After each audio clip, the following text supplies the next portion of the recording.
I never imagined that answering a simple job posting would change my life forever. It was mid-September, and I was desperate for extra income to supplement me. Graduate studies in literature. The university's art department had posted annotators seeking figure models for their advanced painting classes. Male model needed for fine art studies. Experience separate, but not required. Serious inquiringly. I, Thomas Bennett, at 24 years old, had never modeled before, or let alone a posed nude, but the pay was significantly better than my part-time bookstore job, and something about it intrigued me. Perhaps it was the artistic element. I'd always appreciated art from afar, but never been directly involved in its creation with more courage than I felt. The contact provided within hours. I received a response from Professor Marcus Reynolds, the head of the painting department, inviting me for an interview the next day. The art building was a stark contrast to usual haunts in the English department. Halls were filled with student works, air thick with the smell of paint and turpentine. I found Professor Reynolds' office and knocked tentatively. I entered to find not the stern academic I'd expected, but a man in his early 30s, dressed casually, in paint-splattered jeans and a white button-down shirt with rolled-up sleeves. His dark hair was slightly dished, and his blue eyes were startlingly intense behind wire-rimmed glasses. "You must be Thomas," he said, standing to shake my hand. "Please call me Marcus." His handshake was firm, his hands warm and slightly rough from handling art supplies. I noticed flecks of dried paint on his fingers, and found it oddly endearing. "Have you done any modeling?" he asked, gesturing for me to sit. "No," I admitted, "but I'm comfortable with my body, and I understand the importance of holding poses." Marcus nodded, studying with an artist's eye. I felt myself flush under his gaze, but forced myself to maintain eye contact. The job would involve both clothed and nude sessions, explained, mainly for my advanced painting class, but occasionally for pro-private commissions as well. "Are you comfortable with that?" "Yes," I said, surprising myself with my certainty. He smiled, and something in my chest tightened. "Excellent. Would you be willing to do a trial session just to see if you're comfortable with the process?" "No. If you're available, just a short session, clothed, of course."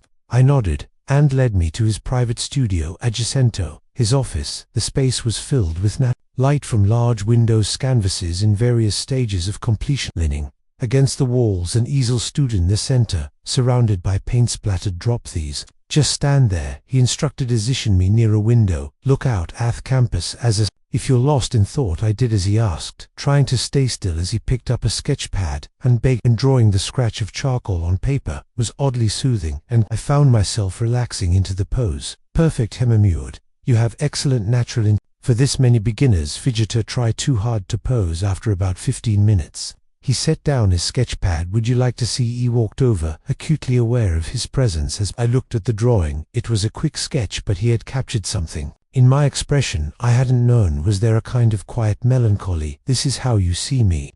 I asked softly. "Art is always partly a boutho the artist sees," he replied, his voice equally quiet. "But yes, there's something contemplative about you." Our eyes met, and for a moment a mething electric passed between us. Then he cleared his throat and stepped back. "The job is yours if you want it. We can start next week with the class sessions." I accepted immediately, trying to ignore the way my heart was racing. It was just excitement about the job opportunity. I told myself nothing more, but as I left the art building that afternoon, I couldn't stop thinking about Marcus' intense blue eyes, or the way his hands had moved so confidently across the paper, or how he'd seen something in him that I hadn't even seen in myself. I had no idea then that this was just the beginning of a story that would change both our lives forever. My first official modeling session was scheduled for a Tuesday evening. I arrived early, heart pounding, as I changed into a Rabin, the small adjacent room. Marcus' advanced painting class had 8 students, all serious artists in their final year. "Everyone, this is Thomas Arnoux." Model Marcus introduced me, his voice wise professional, but I noticed his eyes lingering on me for a moment longer. "Than accessory today, we'll focus on form and shadow. Thomas, if you're ready." Taking a deep breath, I removed the robe and took my position on the raised platform. The initial awkwardness faded, surprisingly quickly, as I focused on maintaining the pose. Marcus moved around the room, offering guidance to his students. "Notice how the light falls across the shoulders," said his voice, taking on a passionate quality that was fascinating to watch. "See how it creates these beautiful contrasts throughout the 3-hour session. I became increasingly aware of Marcus' presence when he approached my platform to demonstrate something to a student. He could smell his cologne, a subtle mix of sandalwood and something distinctly masculine. Once his hand briefly touched my shoulder as he explained muscle structure, and the contact sent electricity through my body. After classes, the students packed up their supplies. Marcus approached me while I was putting on my robe. "You did exceptionally well," he said softly. "Would you be interested in doing some private sessions? I'm working on a series for an upcoming gallery exhibition." "Yes," I replied, perhaps too quickly. "I'd like that." He smiled, and Mr. Mac did a flip perfect. How about this Daving Thursday couldn't come faster now when I arrived at his private studio. The space had been transformed. Soft classical music played from hidden speakers, and the late afternoon light filtered through the windows, creating a warm "I'm thinking of calling Theseries Contemplation," Marcus explained, as he took my position on a simple wooden chair. "I want to capture moments of quiet introspection." As he painted, we talked. He told me about his journey as an artist, this time studying in Paris, his struggles to find his own style. I shared my love of literature, my dreams of becoming a writer, my fear of never creating. "A writer is meaningful," he said, pausing to look at me intently. "Whether it's words or paint or music, it's all about connecting, about sharing something true." Hours passed like minutes as Thiessen began to set. Marcus sat down his brush and ran a hand through his hair, leaving a streak of blue paint above his ear. Without thinking, I stood and walked over to him. "You've got paint," I reckoned to touch his hair, then froze as our eyes met. The air between us crackled with tension. His gaze dropped to my lips, then quickly away. "Thomas," he said, his voice rough, "he should tell you this is complicated, Bess. You're my employer, that's part of it." He took a step back, creating distance between us. I need to maintain professional, but I had seen the want in his eyes, had felt the tension that had been building between us since that first meeting. "What if I don't want boundaries?" He closed his eyes for a moment, as if in pain. "You don't understand my position at the university career. I can't risk." "I understand completely," I said, reaching for my rubber bit. "Marcus, the way you look at me when you paint, that's not professional."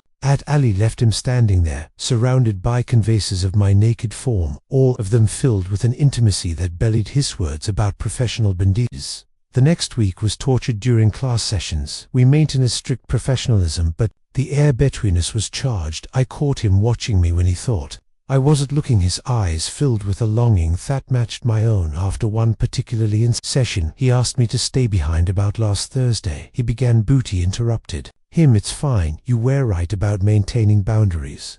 We can keep things professional." "That's just it," he said, running a frustrated hand through his hair. "I can't stop thinking about you when I paint you. It's not just about the art anymore. Every brush stroke feels like a confession of what I scared me." Heart pounding as Marcus stepped closer. "Of how much I want you," Hugh whispered. "How every time I paint you, I'm not just capturing your form, I'm mapping all the places I want to touch." The studio suddenly felt too warm, too small. My robe felt too thin, as Marcus's eyes traced over me with an intensity that had nothing to do with artistic appreciation. "Show me," he challenged softly. "Show me how you want to touch me." For a moment, he remained, clearly battling with himself. Then, with a sound somewhere between a groan and a sigh, he closed the distance between us. His first kiss was tentative, almost reverent. His hands cued me face, as if I was something precious, something that might break. But when I pressed closer, parting my lips, his control snapped. The next kiss was hungry, desperate. His hand slid down to my waist, pulling me against him. I could feel the thoroughness of his paint-stained finger through the thin material of my robe. "Wet," he murmured against my lips, as his hands untied my robe. "Biscuit ruin everything, or make everything bitter." I countered, helping him push the robe off my shoulders. It pulled at my feet, leaving me naked before him in a way that felt completely different from our modeling sessions. He stepped back, slightly his artists, I taking in every detail, but this time there was no pretense, a professional distance. His gaze was hungry, possessive. "You know how many times I've wanted to do this?" he asked. His voice rough as his hands traced the planes of my chest. "Many times I've had to force myself to stay behind my easel when all he wanted was to touch you." I pulled him back to me, kissing him deeply as he started unbuttoning his shirt. His skin warm under my fingers, and I could feel his heart racing as fast as mine. "Wait," he said suddenly, pulling back. He went to the door, locking it then turned back to me with a look that made Minnie's week. Now where were we? What followed was like something from a dream. Lifted me onto his work, sending brushes and palettes clattering to Thefla. His mouth traced the same paths his brush had mapped countless times. Buthus was so much more intimate. Moriel, you're beautiful, he murmured aghast, my skin so beautified. Tried to capture it on canvas, but nothing compares to this. His hands were empty, leaving trails of paint on my skin from his earlier work. I didn't. Karai wanted him to mark me, to claim me in every way possible. When he finally entered me, it was with the same careful attention to detail he brought to Hysart. He watched my face intently, adjusting his movements until he found exactly the right angle to make me gasp and arch against him. That's it, he whispered, his voice strained with the effort of maintaining control. Let go for me, Thomas, let Messi you come undone. Afterward we lay tangled together on the old couch in the corner of his studio. My head on his chest, his fingers tracing patterns on my back. Through the windows we could see the sun setting, painting the sky in some passionate reds and golds that marked our skin. I've never done anything like this before, Marcus admitted quietly. Professional and personal, are you regretting it? He tightened his arms around me. No God no, I'm just scared for much. I feel for you already of what this could mean for both of us. I propped myself up to look at him. Then, let's figure it out together. We don't have to have all the answers right now, he smiled, touching my face gently. How are you real? How did you walk into my studio and completely append my carefully ordered life? Maybe your life needed some appending, I suggested, kissing him softly. Night marked a turning point in our relationship, but it also complicated everything. Had to be careful during class sessions, maintaining a professional facade while carrying our secret. Every brush stroke, every pose held an added layer of meaning that only we understood. A relationship evolved into a delicate cadence of public professionalism and privatation. During class sessions, Marcus maintained his role as the dedicated professor, but I could see the desire burning in his eyes. Whenever the students focused on their work, never noticed the charged atmosphere between us. Our private sessions became more frequent, ostensibly for his upcoming exhibition. Sometimes we actually painted. Marcus was still serious about his art, and I respected that, but more often the sessions would evolve into something more intimate. One particularly memorable evening, Marcus was working on a new piece. I was posed reclining on a chaise lounge, the setting sun casting long shadows across my body. Stay still, he murmured, his brush moving quickly across the canvas. The light is perfect right now. I tried to maintain the pose, but watching him work was incredibly distracting. He had rolled up his sleeves and I could see the muscles in his forearms flex as he painted. A streak of crimson paint marked his cheek, and his dark hair fell across his forehead as he concentrated. You're tensing, he observed, looking up from his work. What's distracting you? You are. Admitted, you're incredibly sexy when you're focused like that. Sat down, his brush, his eyes darkening him. You know you are. The way you look at me when you paint, it's like you're touching me with your eyes, he said. Room slowly, deliberately, just with me. Eyes. When he reached me, he traced the line of my jaw with paint-stained fingers. Maybe I should show you exactly how I want to touch you. What followed was both artistic and erotic. He used his brushes to trace patterns on my skin, following each stroke with his lips cool paint, and his warm mouth, an intoxicating contrast that had megasping. This is what I think about, he whispered against my skin. Every time I paint you, how your body responds. Touch it, how you arch into it, how beautiful you look when you're lost in pleasure. Later, as we lay together on Thepan splattered dropcloth, our skin marked with various colors, Marcus suddenly looked serious. I'm falling in love with you, he said quietly, and it terrifies me. I turned to face him, my heart racing. Why does it terrify you? Because it's not just about my career anymore, it's about how completely you've taken over my life, my art, my thoughts. He touched my face gently. Everything I paint now is influenced by you, even when I'm working on other subjects you rather. In every brush stroke. Is that such a bad thing? No, he smiled softly. It's wonderful and terrifying all at once. My exhibition is in 2 months, and every piece is essentially a love letter to you. Even if others won't see it that way. The exhibition, he mentioned, was becoming a source of both excitement and anxiety. Would be held at one of the city's most prestigious galleries, and several import critics would be attending. Marcus had been working on it for months, and while I'd seen some of the pieces, he kept many others hidden, saying he wanted to see them all together at the opening. Our relationship had to remain sacred until after the exhibition at asked Marcus's position at the university could be compromised. I Fignon discovered he was involved with Amador, particularly a male model. The art world might be progressive in many ways, but academia still had its conservative lens. We found ways to be together outside the studio's secret dinners in urban towns, where no one would recognize us, quiet evenings in my early morning walks in secluded parts of campus. Each stolen moment made me fall deeper in love with him. One morning, as we lay in my bed watching the sunrise through my window, Marcus traced the line of my spine with his finger. "I want to paint you like," Thish said softly in the morning light, peaceful and unguarded. "But I want to keep this view just for myself." As the exhibition date drew closer, Marcus Beecham, increasingly absorbed in his work, would spend hours in his studio, sometimes forgetting to eat or sleep. I started bringing him meals, making sarahe, took breaks, becoming not just his model and lover, but his caretaker as well. One evening, about 3 weeks before the exhibition, I arrived at his studio to find him surrounded by canvas. "I don't know if I can do this," he said, running his hands through his already disheveled hair. "These pieces are too personal. Everyone will see." I walked among the paintings, truly seeing them all together. For the first time they took my breath away. While they were technically nude studies, they were far more than that. Each piece captured an intimate moment, not just physical intimacy, but emotional vulnerability. In one, my face was turned away, but the tension in my shoulders told a story of longing. In another, I was slowing, the joy evident in every brushstroke. "These are beautiful." I whispered. "You've captured us exactly," he said, coming to stand behind me. "Anyone horribly looks will see it. The love, the idea, the connection, it's all there."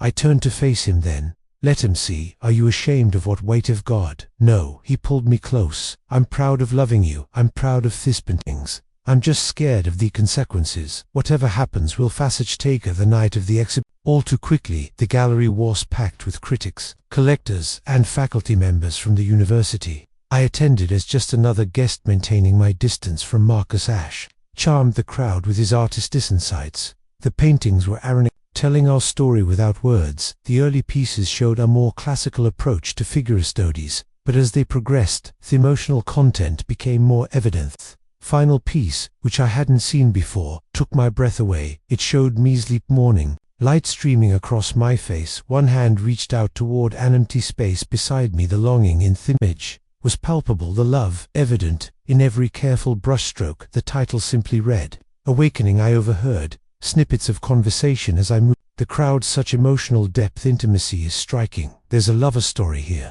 Marcus found me standing bare, awakening. Without speaking, he handed me a glass of champagne, careful not to stand too close. "They love them," murmured the critics. The collectors there, calling it my best work yet. "Because it is," I replied softly. "You painted your heart just then." Professor Jenkins, the dean of the art department, approached us. "Marcus, my boy, these area extraordinarily emotional connection between artist and subject is remarkably. Must tell me who your model is." I saw Marcus tense beside me, and something in him snapped. I was tired of hiding, tired of pretending our love was something shameful. "I'm the model," I said, clearly extending my hand to the dean. "Thomas Bennett." The dean's eyebrows rose lightly, his gaze moving between Marcus and me. A knowing look crossed his face. "Here," he said simply. Then, to my surprise, he smiled. "Well, that explains the extraordinary depth of feeling in Thespius's art. Born of love always has a special quality." Marcus stared at him, in shock. "Sir," Marcus, the dean, interrupted gently. "I've been in the art world for 40 years. I've seen my share of love stories played out on canvas. Your secret is safe with me. Just be discreet on campus." Yes. After he walked away, Marcus let out a shocky breath. "Did that just happen?" He squeezed his hand quickly before letting go. "It did, and the sky didn't fall that night." After the exhibition closed, we returned to his studio. The space felt different, now lighter somehow, as if a weight had been lifted. "Move in with me," Marcus said suddenly, his words hung in the air between us, full of promise and possibility. I turned to look at him, searching his face for any signal of doubt. "Are you sure?" I asked. "What about keeping things discreet?" Marcus pulled me close, his hands framing my face. "I'm done with hiding. The exhibition showed me something important. My best work, my truest art, comes from being honest about who I am and what I feel. And what I feel is that I want to wake up with you every morning, not just paint you in the morning light, What about the university? The Diang knows, and he doesn't seem to care. As we're professional on campus, I don't think anyone else needs to concern themselves with our private life. Heckes to me softly. Besides, I've been offered a position at the Contemporary Arts Center. They want me to head their new multimedia department. Better pay, more creative freedom, and no conflicts of interest about dating models. My heart leaped. You're taking it? I am. It's time for a change, time to step out of the shadows. His thumb stroked my cheekbone innocently. So what do you say? Will you with me? Instead of answering, I kissed him, pouring all my love and joy into contact. When we finally broke apart, we were both breathless. I'll take that as eyes, he laughed. The next few weeks were our whirlwind of activity. Marcus gave notice at the university, though he agreed. To finish the semester, I packed up my small apartment, my books and clothes, gradually finding their way into his spacious loft. Space transformed as we merged our lives. My literature classics nestling against his art books, my coffee maker sharing counter space with his paint stand eggs. Our first morning officially living together, I woke to find Marcus already up sketching me in the early light. Couldn't resist, he said sheepishly, when he'd noticed I was awake. You looked so peaceful. I stretched languidly, enjoying the way his eyes darkened as he watched me move. Will you ever get tired of drawing me? Never hesitate. Firmly setting aside his sketchbook and crawling back into bed. You're my favorite subject, As he kissed me, I could taste the coffee on his lips, mixed with underlying flavor that was uniquely Marcus. His hands, slightly rough from years of handling art supplies, traced familiar patterns on my skin. I love yo, murmured against my neck. Thank yo for walking into my studio that day, for being brave enough to pose, for changing me life. I love you to do, I replied, running my fingers through his perpetually messy hair. Thank you for seeing me, really seeing me, and capturing it so beautifully on. Our life together wasn't perfected, had our arguments, our misunderstandings, our moments of doubt, but we faced them together, growing stronger with each challenge. Marcus' work at the Contemporary Arts Center flourished, allowing him to explore new of artistic expression while still maintaining his passion for traditional painting. Continued my graduate studies, but also began modeling for other artists occasionally. Marcus encouraged it, saying thought art should be shared, though he jokingly insisted that his paintings often were the best. 1 year after the exhibition that had changed everything, we hosted a small gathering in our loft. Our friends from art world mingled with my literary colleagues, creating an eclectic mix of conversations and perspectives. As I watched Marcus chatting animatedly with a group about his latest project, I was struck by how far we'd come. The man who had once been so worried about maintaining profession's boundaries was now openly affectionate, proudly introducing me as he Later that night, as we cleaned up after our guests had left, Marcus wrapped his arms around me from behind. Have I told you today how happy you make me? He asked, pressing a kissed tummy neck. You might have mentioned it, he smiled, leaning back against him. But I didn't mind hearing it again. Move, he said suddenly, stepping back and grabbing his sketch pad. The light from the city is perfect right now, and you look, I laughed, but complied, used to his artisty simples by now. How do you want me? It's like that, he said, his eyes intense with concentration, looking out at the city, thinking about how much you love me. That's not a pose, I teased. That's just sim being exactly, he said, smiled, his pencil already moving across the paper. That's what makes it perfect. And as I stood there, watching the city lights twinkle while the man I loved captured an firmament of our life together, I felt completely, utterly content. We had created something beautiful together, not just art but a life filled with love, creativity, and authenticity. Our story, which had begun with a simple job posting and a nervous interview, had blossomed into something neither of us could have anticipated. Every day brought new opportunities to create, to love, to grow together. Marcus often said that art was about capturing truth, about sharing something real. Our love story, painted in bold strokes and quiet moments, was the truest thing either of us had ever known.